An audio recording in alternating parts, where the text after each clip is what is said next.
Oi, pessoal, estou escrevendo aqui o título da nossa live de hoje, super especial.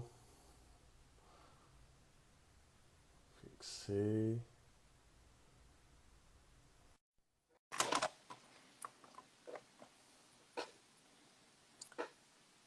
Só está entrando aí, a gente hoje vai ter uma live super especial, vamos falar sobre o futuro da gastronomia pós-pandemia, com a Roberta Sudbra, que é uma chefe super famosa, renomada, premiada, estrelada. Então, queria primeiro agradecer aí a sua presença e por você ter aceitado o nosso convite. Prazer enorme, prazer muito grande estar aqui com vocês. Adoro a Casa do Saber. Já fiz eventos incríveis com a participação do público, coisas assim, muito emocionante mesmo. E estou muito feliz de a gente estar aqui nesse momento, como pode ser, né? Sim, exatamente. Não tem jeito, né? Verdade. Então, acho que o primeiro ponto, só lembrando ao pessoal que esse é um episódio do Saber Infinito, que é o podcast da Casa do Saber Rio. Então, a gente está fazendo essa transmissão ao vivo. Quem quiser pode mandar comentários, perguntas, que eu vou tentar transmitir aqui, e que depois o episódio vai ficar disponível no Spotify e nos outros canais da casa. Então, acho que para a gente começar o nosso bate-papo, Roberto, eu queria te perguntar como foram os últimos meses, né? Como foi um desafio de gerir um restaurante em meio a essa pandemia e sem precedentes. Olha, como é que eu diria? É campo de guerra mesmo, né? Assim, é você estar em alto mar, ter um mapa traçando um caminho e você ter que virar sem saber se é para a esquerda ou para a direita. E refazer toda uma história, toda uma trajetória ali no meio do caminho. Pegou, obviamente, todo mundo de surpresa. O que eu acho que, para mim, foi um ganho nesse cenário foi o fato de eu ter feito a minha mudança conceitual há mais ou menos 2 anos. Eu costumo dizer que foi quando eu tive a minha pandemia pessoal, né? Há uns 2 anos eu tive essa vontade de mudar, de tirar os excessos, de estar mais próxima do público. Enfim, acho que a gente vai falar sobre isso aí no meio da nossa conversa, então não quero adiantar. Mas isso me deu digamos assim, um preparo físico e emocional, né, melhor para enfrentar esse desafio. A gente resolveu não fechar desde o início, manter tudo com a máxima segurança. A gente tem um esquema aqui que a maioria das nossas entregas são feitas por taxistas amigos que também estavam precisando, né, de ganhar a vida naquele momento. Então a gente faz um esquema, a equipe vai também para casa com esse pessoal e vem para o trabalho com esse pessoal. Então a gente criou uma maneira de se proteger e continuar exercendo o nosso ofício, a nossa profissão, né, nesse momento como era possível. Mas foi fronte de guerra mesmo. Assim. Nesse momento, o restaurante ainda você olha, é uma coisa meio típica assim, daqueles acampamentos de guerra. Vocês agora estão abertos, estão Não, atendendo a o gente público. resolveu ainda não abrir. A gente ainda, eu acho que precisa aguardar um pouquinho ainda para ver se a gente consegue se manter naquele platô, né? E eu acho que a gente ainda está variando demais. Então, nós somos muito pequenininhos. A proposta do Sud é uma coisa muito íntima, é uma São coisa muito quantos lugares? próxima. São 12 mesas. Então, eu teria que trabalhar com 6 mesas somente. Então, isso inviabiliza economicamente, né?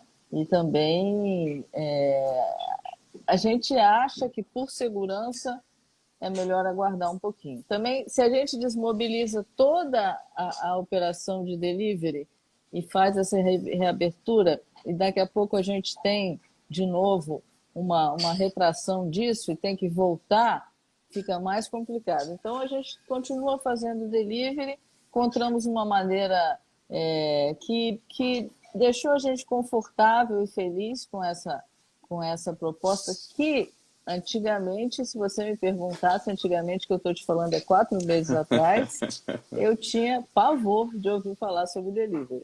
Eu dizia, não vou botar minha comida numa embalagem e ela vai sair pela cidade na garupa de uma moto de jeito nenhum.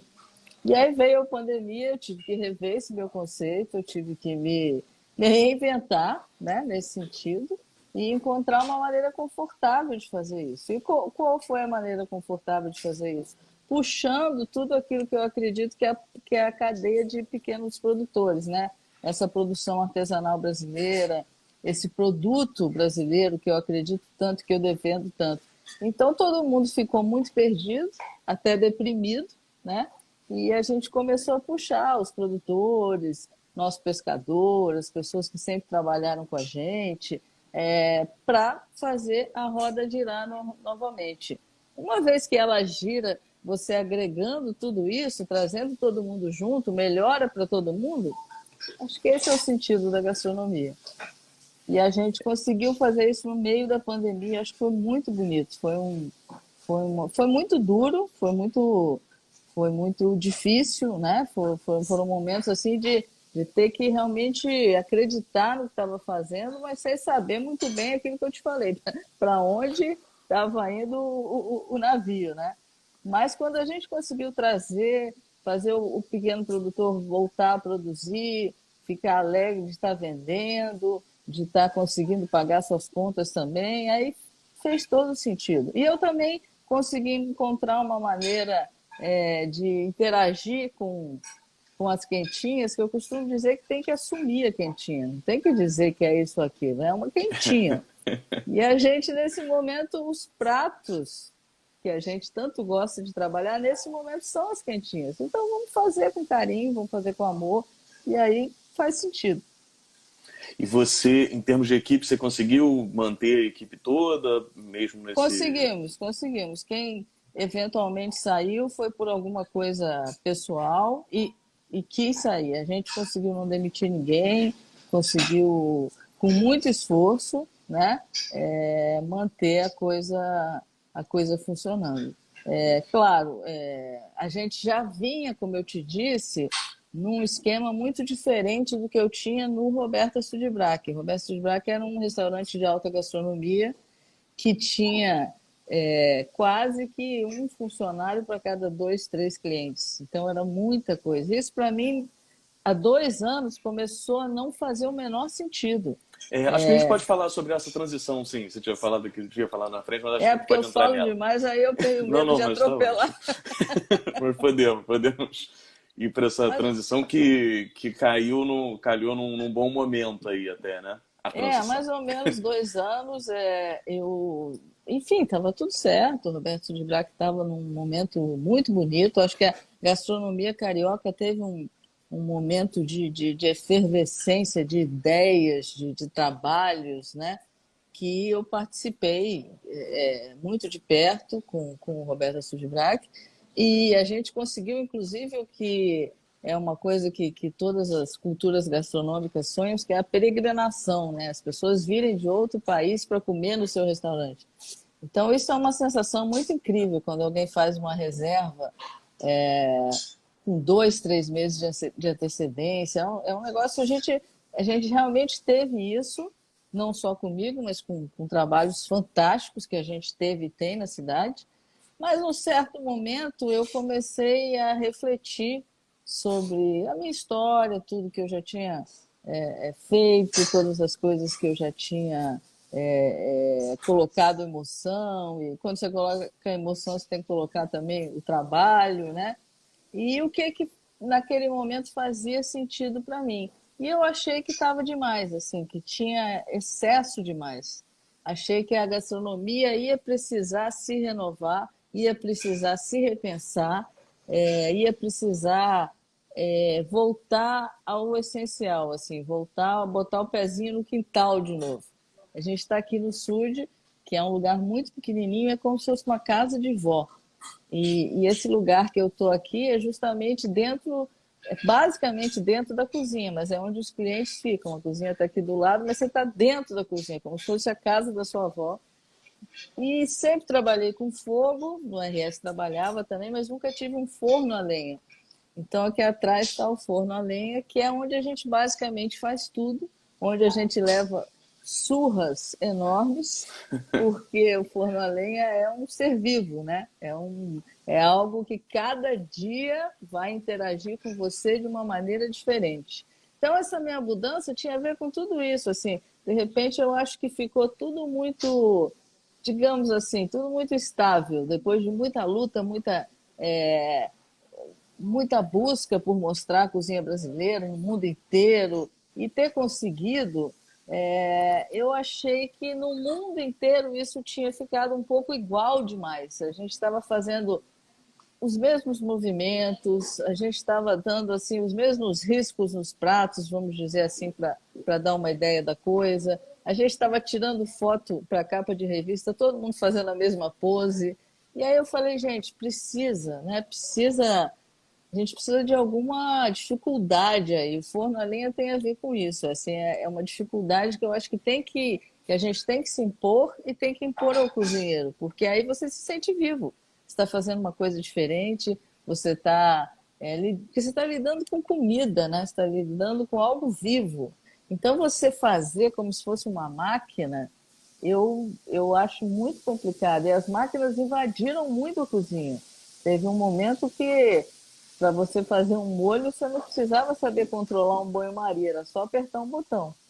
E aí a coisa vai ficando muito chata, vai ficando, para mim, que sempre gostei muito do contato com o ser humano, com a comida, né?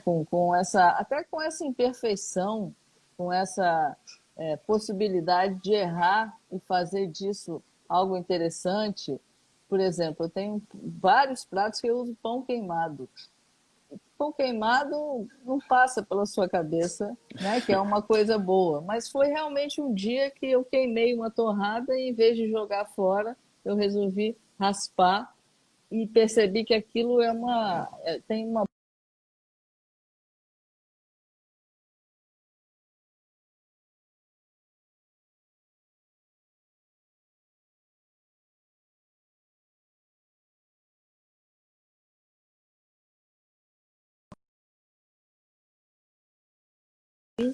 te traz.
Consegui. Travou. Agora voltamos. Você estava falando Voltamos. do pão queimado, mas o queimado de forno a lenha é outro queimado, né?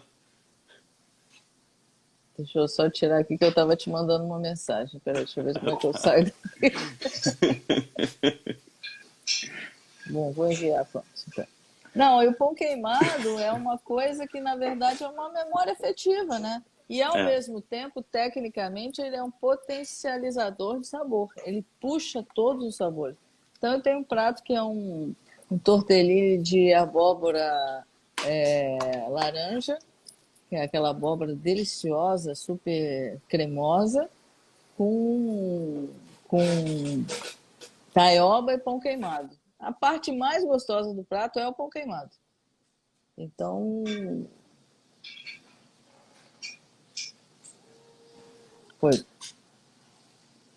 pelo Instagram que tem uma mudança do menu, não sei se diariamente, né? Mas eu vi que tem uma mudança frequente ali do menu, não sei se é só para delivery ou se você já fazia isso no cardápio como um todo. Não, eu sempre trabalhei dessa maneira. Quando eu abri o RS, faz mais ou menos uns 14 anos, né?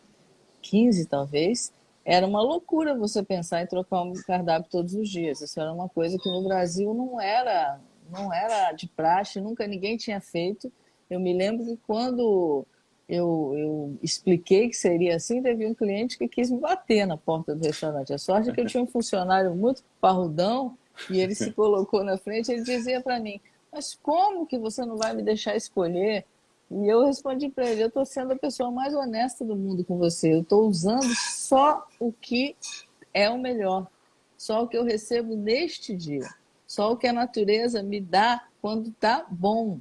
Então eu costumo dizer: eu não ligo para o pescador e digo eu quero isso, eu quero aquilo. Eu pergunto o que ele tem. Não ligo para o agricultor e falo eu quero isso, eu quero aquilo. Ele me diz o que ele tem. E com o que ele tem, a gente faz o nosso cardápio. Então, isso era no RS, é no SUD e no delivery também. O que deixa todos os programadores de plataformas digitais loucos, porque é uma loucura você trocar o cardápio todos os dias. Mas a gente troca todos os dias desde que a gente começou a operação de delivery. Isso garante que eu estou te oferecendo o melhor, o que eu tenho hoje, né? O que eu tenho para te oferecer de mais fresco, de mais que veio de mais perto aqui do entorno da gente, de pequenos produtores que eu conheço. Então é a cozinha que eu acredito. E aí para fazer o delivery eu tinha que fazer de uma maneira diferente também, da maneira com que eu acredito, né? E quais são os desafios de fazer um delivery nesse sentido, né? Porque eu tive boas experiências e experiências ruins também com delivery, não no seu restaurante, mas digo em geral, que é isso, né? Às vezes no restaurante você comia, Mas a pode comida era acontecer, né?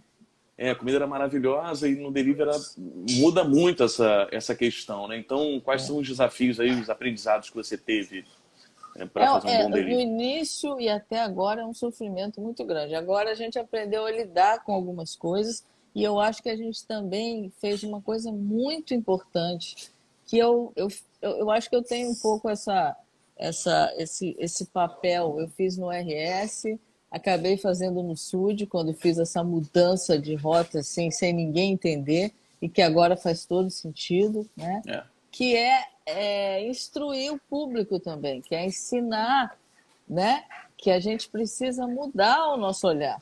Então, no início, as pessoas ligavam e diziam: ah, não está igual como eu comia no sul. Óbvio que não vai estar igual. Quer dizer, a gente o que a gente tentou fazer para minimizar essa diferença é trabalhar como se o SUD estivesse aberto. A comanda entra e aí o cozinheiro vai tirar o prato e a gente vai mandar para você. Então é o mais rápido que a gente pode.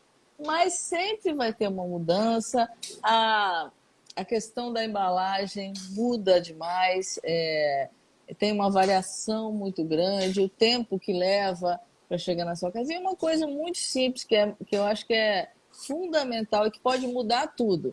É a pessoa, quando receber, dar uma esquentadinha, entender que mesmo que tenha sido muito rápido, não vai estar legal se você não der ali um toquezinho, tirar da embalagem, dar uma esquentadinha. E a gente foi tendo essa conversa com o público, tentando explicar as dificuldades que a gente passava, né? E também pedindo para que eles tivessem um olhar diferente do que se fosse a comida que está servindo aqui. A cozinha está perto, às vezes eu saio da cozinha e levo o prato na mesa do cliente, de tão perto que está, né? Então, assim, é um grande desafio, eu percebi que é possível, mas é possível com tanto que o interlocutor também entenda que há sim uma variação, por mais que a gente trabalhe isso para minimizar, né? Um grande estudo sobre embalagem também, as nossas embalagens no início foi um sufoco danado, a gente não achava embalagem, não conseguia, não tinha nada aberto. Hoje em dia a gente está trabalhando com embalagens biodegradáveis, mas tem todo um acerto ali entre o que você vai servir e o tipo de embalagem que só durante o que Tentativa e está erro, né? acontecendo. Exatamente, exatamente. E você, com a questão de entrega, né? Eu já ia perguntar sobre esse diferencial dos entregadores, motoristas, parceiros. Isso eu achei bem interessante, que a entrega é um ponto crítico nesse delivery. E aí, só aproveitando também, surgiu uma pergunta aqui, perguntou se você acha que os drones vão substituir os entregadores. Então, acho que falar sobre as duas coisas, talvez a maior realidade Poxa, já seja os está tudo taxistas. tão assustador que se eu for parar para pensar, Porque o vou me iFood foi esconder embaixo da autorizado, mesa. o iFood foi autorizado pela ANAC a fazer alguns testes esse ano ainda, né, É sobre mesmo? isso. É. Caramba, isso está muito à frente. Eu sou uma pessoa à frente do meu tempo, mas isso está muito à frente. Eu costumava ver os Jacksons, que é aquele desenho. É. Isso, isso me parece. Eu não consigo Bom, nem imaginar. Mas vamos nos ater certamente aos motoristas, taxistas parceiros, Certamente então. a gente vai ter uma variação em função da altura, da umidade, vai mudar tudo. Vamos ter que começar do zero. Temos que começar a estudar tudo de novo. E o trabalho com os taxistas, como foi, como surgiu, e você vê um diferencial nisso, na questão das entregas? Surgiu também daquele pensamento que eu tenho em relação aos pequenos produtores, né? Essas pessoas que trabalham comigo às vezes há mais de 13 anos, 14 anos, que eu conheço e que naquele momento eu pensei em todos eles. E aí também nessas pessoas que eu conhecia, alguns taxistas que eu conheço há muitos anos e que eu pensei, poxa, tá tudo parado. Então eu liguei e perguntei: você está trabalhando? Não, não tem nada. Eu falei: então quer fazer isso? Vem para cá, vamos entregar a comida. E a gente começou o nosso delivery dessa maneira. E a gente percebeu que isso tinha uma diferença grande assim do jeito como a comida chegava, né? E eu faço muito teste, de vez em quando eu peço de casa e aí peço eventualmente por um serviço diferente do que é o que a gente tem aqui, e você vê que às vezes é uma coisa de chorar. São as limitações desse serviço. Vamos ver se com o drone isso muda, porque não vai ter os buracos da cidade, vão ter É outros verdade. problemas que a gente vai ter que lidar. E você tem visto uma mudança nos hábitos de consumo, tanto do pessoal privilegiar mais esse tipo de gastronomia, ou tem visto também um desejo maior para as pessoas entenderem a origem dos alimentos? Acho que sim, acho que faz um tempinho aí que não só eu, mas muitos cozinheiros brasileiros vêm lutando pela valorização desse artesanato, né? Do valor que essa cozinha e esses produtos e essa agricultura de pequena produção tem e o quanto ela define a gente como brasileiro, né? Quanto um produto, seja um queijo, um salame, uma goiabada, como aquilo traz a gente dentro, né? Como conecta a gente com as nossas raízes, com tudo aquilo que a gente se reconhece. E nos outros países, isso tudo há muito tempo já é algo muito valorizado, é algo que uma pessoa que, por exemplo, um catador de flor de sal é uma sumidade no interior da França, né? E a gente vem batalhando por isso há muito tempo e acho que sim, que as pessoas começaram a entender. Acho que muitos trabalhos que estavam muito escondidos começaram a aparecer, as pessoas começaram a ter mais acesso. Muitas pessoas que resolveram também fazer esse trabalho de procurar esses pequenos produtores. Tem a Colheita aqui no Rio, que faz um trabalho fantástico, né? Tem em São Paulo o Fernando com a queijaria, que faz um trabalho incrível. E também o que aconteceu, né? Que eu participei muito fortemente da questão ali da mudança da lei dos produtos artesanais, né? E isso tudo foi um incentivo. Acho que hoje em dia você vai comprar um queijo, se você olhar bem, Você não precisa mais comprar um queijo importado. Você tem um queijo nacional de ótima procedência e que você vai, além de ter uma sensação gustativa incrível, você vai ter um orgulho, uma coisinha gostosa que você vai sentir, porque são produtos fantásticos, né? Tem a Junta Local, que faz um trabalho maravilhoso de juntar todas essas pessoas e passar isso para o consumidor final com um preço justo. Acho que isso é muito importante. O Sud nasceu também muito dessa ideia. Não tem como fazer milagre. Um restaurante de alta gastronomia que tem 2 funcionários para cada cliente, atende 40 pessoas por noite, tem que ter 2 manobristas, tem que ter serviço disso, serviço daquilo, tudo isso a estrutura vai pesar e vai custar muito caro. O que eu quis propor com o Sud foi justamente isso, continuar com a qualidade, com a excelência da comida, dos produtos, das execuções, mas tirar o excesso. Então a gente está numa ruazinha pequenininha aqui do Jardim Botânico, Visconde de Carandaí, não tem manobrista, não tem onde parar o carro, você tem que fazer um exercício, deixa o carro ali na rua de cima, vem andando. A gente não faz isso na Europa, não é incrível? Você sair para jantar, pega o metrô e vai andando até o restaurante. Então, Tem eu que acho que merecer, sim. né? Acho que sim, acho que mudou muito. Acho que a relação. Eu senti muito isso no Sud, quando eu abri o Sud. Muitas pessoas que tinham vontade de conhecer a minha comida, ter acesso à minha comida, mas simplesmente não conseguiam pagar o preço que um restaurante de alta gastronomia precisa cobrar.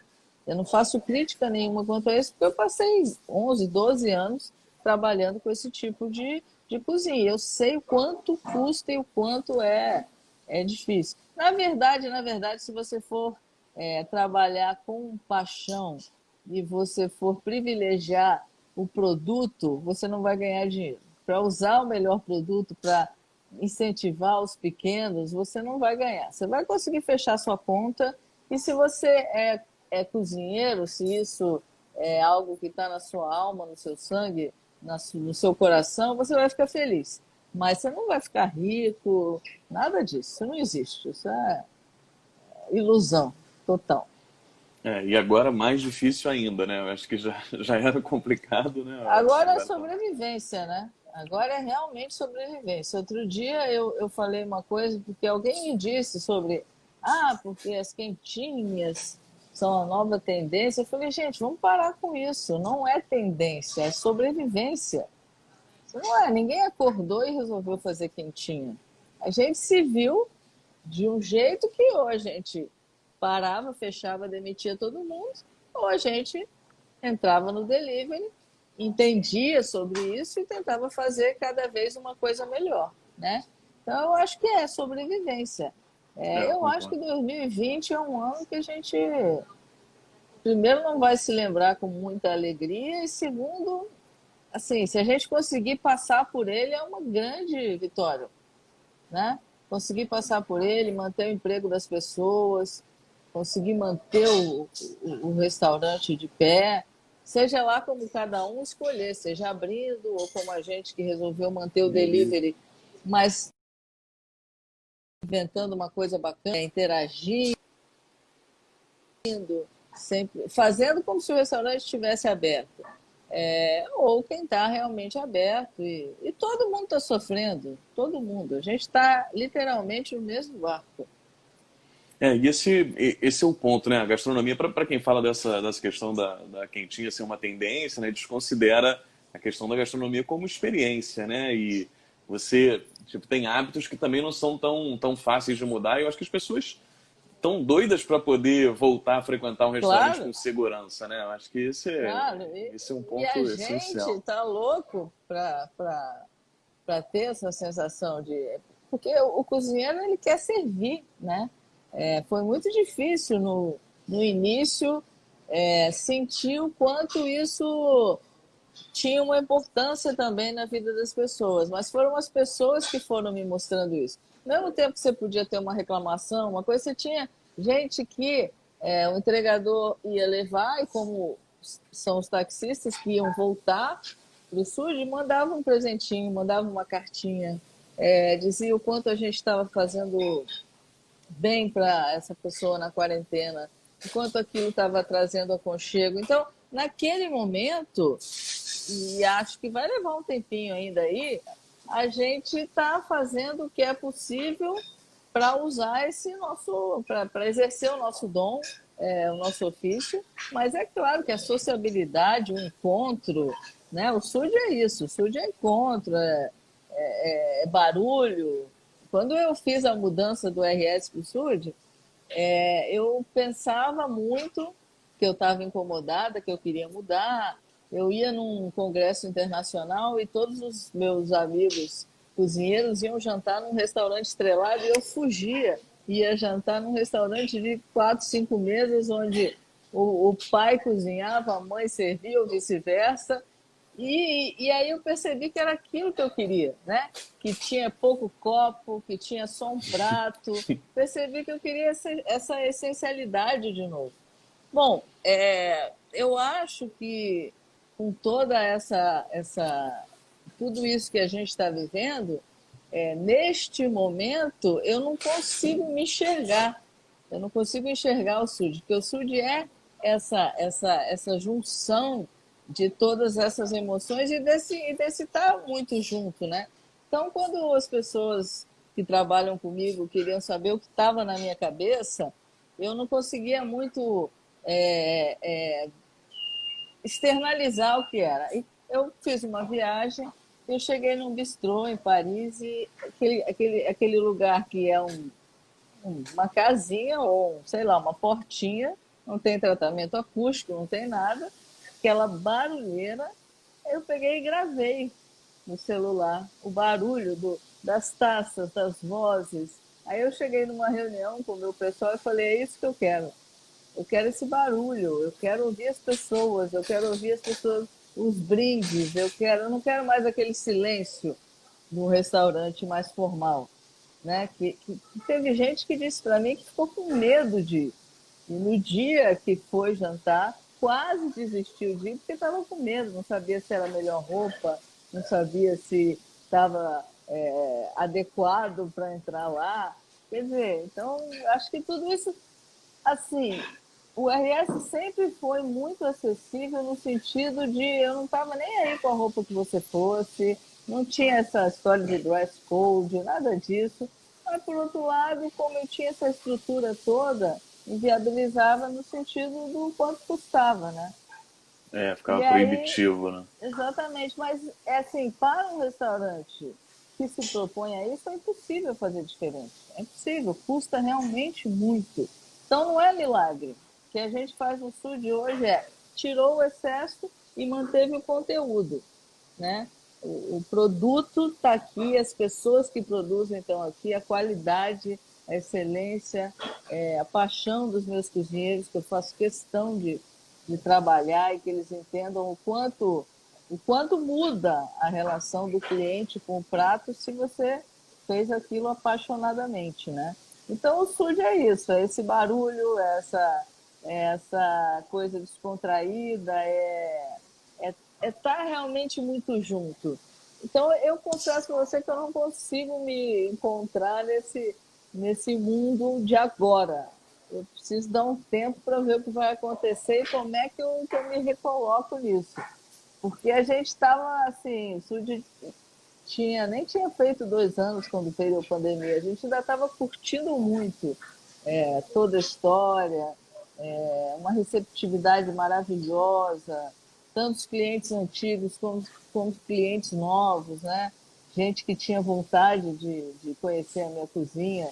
E eu dizia, não quero ter que me vestir tanto para ir num restaurante, ou sei lá, não posso. Teve uma senhora que eu sempre falo dela, que foi fundamental para essa minha mudança. Ela me encontrou, na época eu morava no Leblon, e eu estava passeando com o meu cachorro.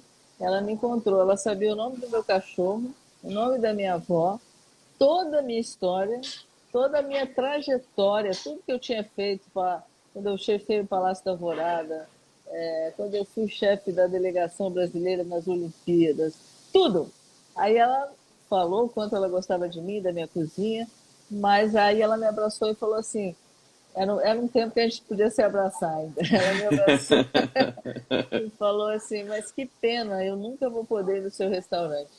Aquilo para mim foi, sim, aquilo ficou entalado na minha garganta e desde então eu pensei que tinha que ter uma maneira da gente fazer o que eu acredito, porque quanto a isso eu não mudei nada, né? Eu tinha questões com a forma, não com o conteúdo. O conteúdo está aqui.